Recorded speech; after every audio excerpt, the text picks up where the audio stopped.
जी, अस्सलाम वालेकुम नाज़रीन। मैं सिर्फ़ एक शॉर्ट एंड स्वीट मैसेज देने के लिए आया हूँ स्क्रीन के ऊपर।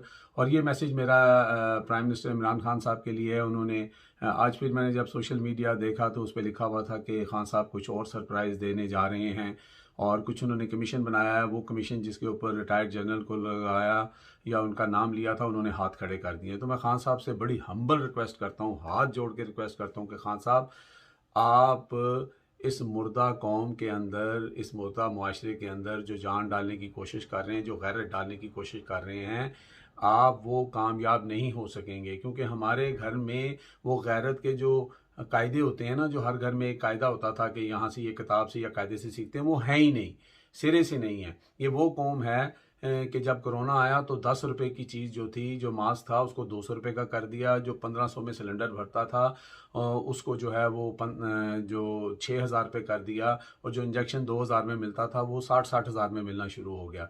तो हम मौत के ऊपर भी जो है वो पैसा कमाते हैं, हम बीमारी के ऊपर भी पैसा कमाते हैं। आपने देखा मरी के अंदर क्या हुआ, लोगों के साथ वहाँ पे कितने लोग जो हैं वो लुक़मा अजल बन गए सिर्फ हमारी बेहिसी की वजह से। तो ये हमारी रवायात हैं, ये हमारी जो है असल स्ट्रेंथ है। और फिर मैं यहाँ यूके में रहता हूँ और मैं हैरान हो गया कि आज से 2 महीने पहले टेस्को, जो यहाँ का अमेरिकन स्टोर है, सेंसबरीज है, उन लोगों ने मुसलमानों के लिए, चूँकि रमज़ान आ रहा था तो उससे रिलेटेड जो चीज़ें थीं वो सस्ती करके लगा दी। हम रमज़ान में वहाँ पे हर चीज़ महंगी कर देते हैं।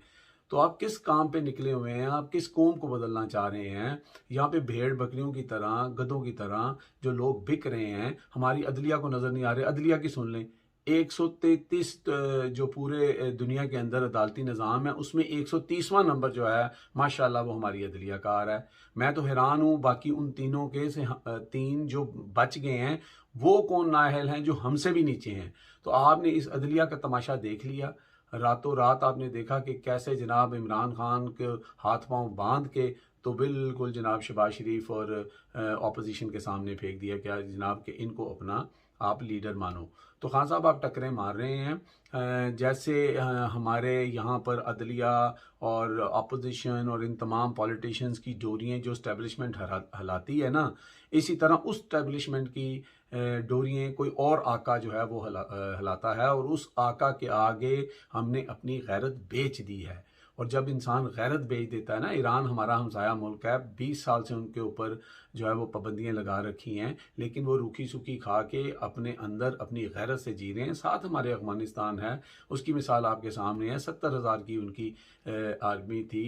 जो आर्मी क्या थी, वो बेचारे पाँव में जूतियाँ भी नहीं थी, उन्होंने उनको नाको चने चबवाए, ठीक है, और अपनी गैरत का मुजाहरा किया कि हम एक गैरतमंद कौम हैं। तो लिहाजा आप शायद भूले हुए हैं, आपकी कौम आपका साथ नहीं देगी। एक और जुल्फ़िकार अली भुट्टो वाला वाक़या जो है वो बिल्कुल हमारे दर पे खड़ा हुआ है। हमें पता है कि आप डरते नहीं हैं, आप अपनी जान हथेली पर लेकर चल रहे हैं, लेकिन क्यों? क्यों इस कौम के लिए आप ऐसा कर रहे हैं? ये कौम बदलने वाली नहीं है। यहाँ पे भाईजान आप इनको आटा, टमाटर, आलू, प्याज जो है उसकी फ़िक्र है। और आपने अपने एक बयान में कहा था कि जनाब, मैं यहाँ पे आटा, प्याज, आलू की कीमतें देखने नहीं आया, मैं कौम को चेंज करने आया हूँ। मैं इनकी जो रूट्स हैं उनको चेंज करने आया हूँ, उनको बताने आया हूँ कि मदीना की रियासत क्या थी, नबी पाक सल्लल्लाहु अलैहि वसल्लम का सबक क्या था। तो आप गलती पे हैं। हम अब लोग ये समझते हैं कि लोग अंधे हैं। मैंने ऐनक पहनी हुई है, इसीलिए ये ऐनक पहन के मैं कर रहा हूँ कि ऐनक ज़रूर पहन ली है अंधों वाली, लेकिन हम अंधे नहीं हैं, अवाम अंधी नहीं है, अवाम को पता है कि क्या हो रहा है। तो इसलिए मैं हमेशा ये कहता हूँ कि जब वो जो हमारे हमारे कल्चर है, यहाँ पे नाचने गाने वाली जो होती हैं, वो रात को अपनी महफ़िल जमाती हैं, तो वो ठीक-ठाक पैसे कमा लेती हैं। एक रात के ठुमके में वो हज़ारों रुपए कमा लेती हैं, उनको कभी मुआशी तंगी नहीं नज़र आती। लेकिन मुआशरे में उनकी इज़्ज़त नहीं होती, दुनिया में शायद उनकी इज़्ज़त ना हो। यही हाल हमारी कौम का हो चुका है।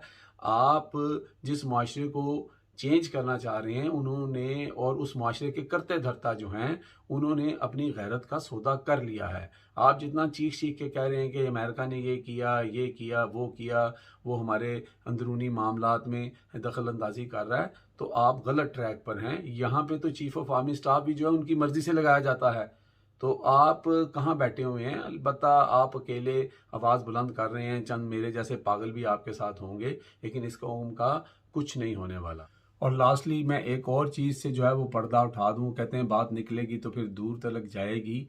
ये भी एक बड़ी अजीब बात है और एक बहुत बड़ी सच्ची बात है, और इससे आपको पता लगेगा कि हमारी डोरियाँ शुरू से कौन हिलाता आ रहा है, और ये जो हमारे महाफ़िज़ हैं, ये जो हमारी इस्टेब्लिशमेंट है, इनकी डोरियाँ किसके हाथ में हैं, इस बात के बाद कोई अबहाम आपको नहीं रहेगा। जनाब 1947 से लेके अब तक, यानी आज इस वक्त तक मैं आपको बता रहा हूँ कि पाकिस्तान में किसी भी इलेक्टेड वज़ीर आज़म ने अपने 5 साल की जमहूरियत का फल वो नहीं चखा। हमेशा आप शुरू से देख लें, अब तक देख लें कि हमेशा ज़्यादा से ज़्यादा 4 साल जो है ये किसी प्राइम मिनिस्टर को इन्होंने रखा और 3.5-4 साल में उसको उतार दिया। यही कुछ होता आ रहा है शुरू से लेके अब तक। आप देख लें कि बेनज़ीर की सारी हुकूमतें देख लें, ज़ुल्फ़िकार अली भुट्टो की देख लें, नवाज़ शरीफ की देख लें और अब इमरान खान की देख लें। तो ये कोई कोइंसिडेंट नहीं है, ये एक प्लानिंग के तहत जो आका मोहतरम कहते हैं वही हमारे मुल्क में होता है। Thank you very much for listening.